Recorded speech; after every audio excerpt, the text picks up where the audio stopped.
It's the first time since 2019 that Formula One is going to race here in Melbourne. And the track looks very different as well. It has changed dramatically in the last 3 years. A whole new section as well down at turn 9. It's designed to prove the drivers once and for all you can race here. And it's the third leg on this fantastic 2022 season as well. Next time out, we are having a sprint race, but that will be at the Emilia Romagna circuit in Imola. Miami on the 8th of May. The 22nd of May takes us to Spain as well at Barcelona.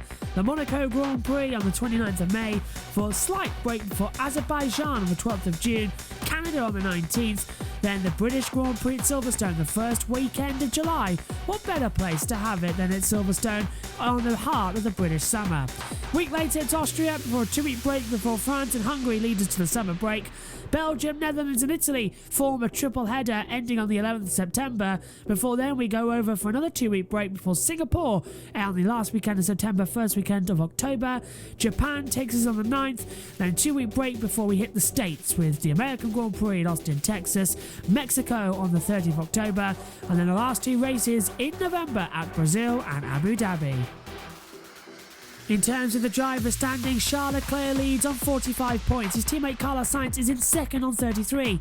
Max Verstappen got 25 points on the board with win last time out, putting him right ahead of George Russell and Lewis Hamilton. Mercedes struggling a lot this weekend. Esteban Ocon is ahead of Sergio Perez. Kevin Magnussen, 2-point scoring finishes in a row, put him in 8th. Valtteri Bottas 9th. Lando Norris rounding out the top 10 on 6 points. On the second page, Yuki Tsunoda is on 4 points, the same as his teammate Pierre Gasly. Fernando Alonso and Guan Yu Zhou, the last of the point scorers. Schumacher, Stroll, Hülkenberg, Albon, Ricciardo and Latifi with no points. Vettel returning this weekend, trying to finally get on the points board. In terms of the Constructors Championship, Ferrari lead the way by 30 points, 78 to 38. Massive gap there to Mercedes. Red Bull have only 37 points, they're a point behind Mercedes. Alpine 4th on 16, Haas have 12, Alfa Romeo 9, AlphaTauri 8. McLaren, the last point scorers with only 6 on the board, all from Norris. Hülkenberg, Stroll's teaming of Aston Martin in the first 2 races, scoring no points for them. Williams with Albon Latifi, no points either at the back of the board. It's the 2022 Australian Grand Prix, and this is your Grand Prix preview.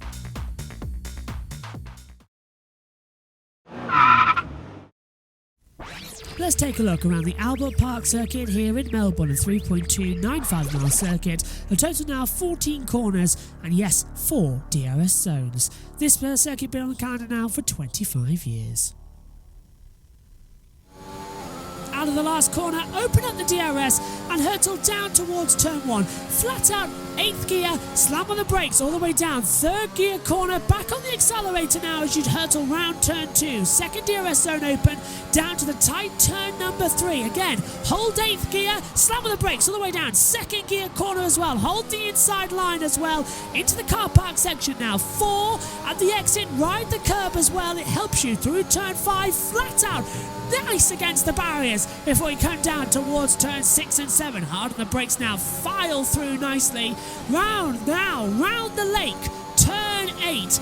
Onto the new part, turn 9, flat out section before you rejoin the F1 game. Down towards now turns 9 and 10. Drop down 6th gear corner. A little bit lighter on the speed. Put a wheel on the grass. You'll be round like a donut teacup. Down now towards turn 13 and 14 again, 8th gear, all the way down 4th gear corner. It's now a 90-degree right-hander in F1 2022. 6th gear, back on the accelerator, down now, last corners coming up, into turn 13, nicely down, opened up a lot more for overtaking, last corner the same, turn 14, flat out, DRS zone 4 open, run into the line, and that is a lap of the Albert Park circuit here in Melbourne. Hello everybody and welcome to Albert Park as well. We are back here at Melbourne for the first time since 2019 for a race But of course, this is where COVID began for Formula One, with a cancellation of the race back in 2020. It seems so long ago when the fans were turned away on that Friday morning, just 30 minutes before the start of the first practice session was supposed to happen. Thankfully, though, this year it's all open as well, and everybody is ready to go. Now, we've got some statements here as well. If we take a look at the pictures by Sky News Australia, fans going into the circuit this morning as well, on the Thursday for the supercars practice as well. And also, COVID fears still around for some, with masks being worn, but it seems good news as well that the ministers are happy. It's going to be the largest crowd we've seen in a long time. Look, I think for the Saturday and Sunday would be, you know, in the 120 to 130,000 realm each day. Probably close to 100,000 on Fridays. Let's be positive. To think about, you know, these last few months have been months of firsts. We've got things that are back for a long time, things that are back on with crowds, some activity that we just haven't seen for a very long time, and it's a credit to all Victorians. They've built this. With thanks to Sky News Australia for that one as well. We're getting ready for what is going to be a very interesting weekend then here as well. It's a modified circuit at Albert Park, down from 16 corners now to just 12 corners as well.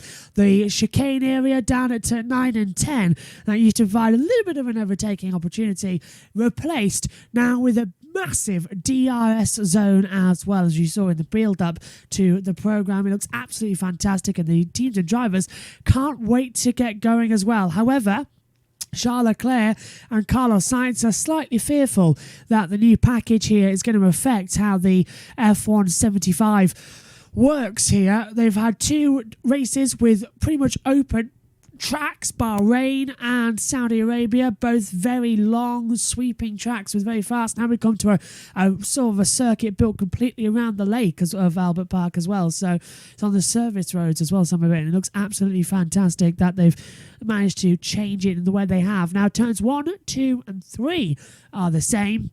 Turn 4's been opened up a little bit through the car park section. Turn 5 as well. The wall's been brought closer towards the circuit. So you remember where Kubica crashed in 2009? The wall's now being closer to the circuit. So it's a less of a accident zone now, I suppose you could say, because the tempo barriers are there. Still going to be interesting. Down then at turn 7, that's been completely modified. It's no longer a stab on the brakes down to 4th gear with a tight right hand. It's now a sweeping right. It enables the cars to go side by side with each other. Turn 8 swoops back round into the section that goes alongside the leg. So turn 8 now, the new turn 9 where the braking zone was, that's been replaced. There is no official corner there. It's a DRS zone, so it's classified as a straight now. Down sweeps alongside the long curved nature down towards now turns 9 and 10. The double flick chicane, that's remained unchanged. They've brought back the entrance zone so you can carry more speed in, but crucially as well on the exit it's exactly the same, which means that the runoff area is still so close to the track. And if you dig a wheel on that as well, at that sort of speed, coming off of a DRS zone as well, you're going to light the rear tyres up and you're going to head towards the wall. Martin Brundle said as well, it's going to be a very fast accident if anyone crashes here this weekend as well. The track up its average speed from 158 miles an hour to over 200 miles an hour. That is a big, big increase on overall speed as well. But overall, it looks absolutely fantastic. And one driver who doesn't want to crash is Mick Schumacher. After his horrific crash in qualifying for Saudi Arabia, he's now back in action here, ready to go for the Australian Grand Prix. But Gunter Steiner, whose birthday it was today, so happy birthday Gunter, has said as well that unfortunately Mick has got no spare car. So if either driver crash, that's it. They're out of the weekend for completely, because they've got no spare car and they've got a few spares of front wings and rear wings, but that's it. Nothing else major. So that's a problem for them as well. Going through as well, tyre compounds, Pirelli again bringing some of their softish, so the C4, C3, C2 tyre at the moment is going to be in operation as well. You might also notice this show is pre-recorded. That's because it'll be 3 a.m. when this goes out, just in the hour before first practice. It's the middle of the night here in the UK for this one. We've got a slightly redesigned commentary box. I know you can't see it from this angle, but from the angle I look at as well, we've got another monitor for the streaming computer, and a nice new wall has been put up as well. I'll put an image on Instagram as well at Joshua Birch 99 throughout the session. So it does feel like we're in a completely different box as well. And I've seen what Sky's box looks like this weekend, and the wallpaper is pretty much similar as well, with the new wall that's been put up along the side, some more soundproofing, but it looks absolutely fantastic. You'll see it throughout the weekend as well. Megan Birch is not joining us in the commentary box this weekend, but she is going to be here for the commentator challenge as per usual. Ian Birch will join me in the commentary box for FP2 qualifying in the race. Josh Plays will be in the pits as well, and Cynthia as well is going to be joining me for some of the sessions as well, so it's even more packed on. We've also got Formula E this weekend. Edward Hunter's alongside me in the commentary box. Megan will be with me though for IndyCar at Long Beach, and also she'll be with me for MotoGP, so she's just sort of reducing her schedule this weekend of what she's got, so cancels the early morning Grand Prix to do the later ones later on in the day. Makes perfect sense.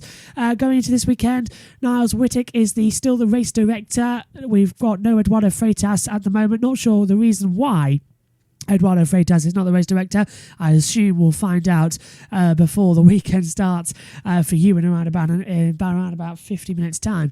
But we'll take a look at and see what it's going to be.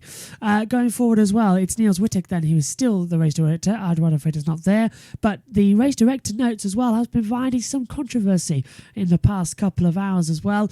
It was referenced in the race director's notes back in Jeddah, but referenced more so now that any drivers wearing jewellery is now extremely banned in the Formula One car. Now, Team LH on Twitter, God knows we hate them, have always said as well that why not just say Lewis? Lewis isn't allowed to wear this as well. Well, amazingly, guys, just step back off your high horses. You're also mighty, aren't you?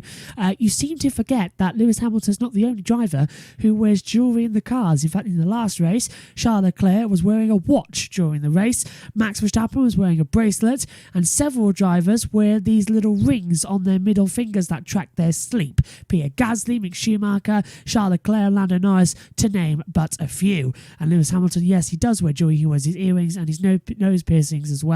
However, they are now banned in Formula One. Now, many people say, oh my goodness me, this has been done just to attack the drivers and attack Lewis Hamilton and all that lot. No, it's a very old rule. It was brought in 2005 to stop Liuzzi and Glock, I think it was as well, as a test drive at that point, having both nose bids as well and dog tags in the car for fear of an accident, because if a car hits the wall and there's a fire, then the fireproof suit stop you getting burned, but it doesn't stop your body getting hot. You'll still get hot, and the metal will get hot and it will burn you and it'll cause more problems. So that has now finally been banned. It's a good safety idea, actually. I've often said as well, you might have heard me on the commentary, I don't see why drivers get away with wearing jewellery inside the car when it's not really allowed as well. Even drivers are not really supposed to wear glasses either as well. They're supposed to have a prescription visor, which is very much a real thing as well. I'm surprised not many of them have that. But yep, so that's the latest news as well. That's got Team LH riled up as well, is because they've introduced the rule again from 2005. It's being enforced. No jewellery allowed in the car. It doesn't just affect Lewis Hamilton, it affects several drivers as well. But they're trying to save their life. So please, guys, get off your high horses. It's a rule. The drivers have been breaking it. Don't just say it's not Lewis, because it's quite a lot of them. They've been breaking it. Now they've been caught up. It's like in PE. You're not allowed to wear jewellery or earrings in PE. If you just had your ears pierced, you wear band-aids over them in case you fall and they rip out as well. Same thing in an F1 car as well. If you have a crash and something gets lodged as well and stops the medical team providing you with assistance, it's a bit of a downside. So it's just something that's got my gander up a little bit. I'm sure you've noticed is the fact that the FIA are trying to keep the drivers safe in the event of an accident, and the drivers are not following the rules, and yet the fans seem to think it's targeting one driver. It really is quite pathetic. Anyway, rant over on that respect as well. Let's give you the coverage times then for this weekend's sessions. We'll be live at 3:50 for the first practice session here at Australia. The session begins at 4 a.m. These are all British summer times. Free practice 2, 6:50. Green light on at 7. Same time for practice 3 as practice 1 was, 3:50 underway at 4, qualifying underway 6:30am with the green light going on at 7, and the race on Sunday can join us from 5:15am with the race going on at 6, and then at 8:20 you can join us for the Grand Prix review. Yep, reminder, we've got Formula E this weekend, live, both races from Rome as well. Myself and Edward Hunter will be in the commentary box as well. Jack Pickering is trackside for us as well from Formula E Zone as well. Make sure to go and subscribe to their YouTube channel. We've got Josh Plays in the pits for Formula 1 as well. Megan Birch will be joining me in the comms box as well for MotoGP and the IndyCar race from Long Beach. It's a busy weekend here. And reminder as well that our race day transmission will be simulcast as well on the Ultimate Sports Radio Network, USRN2.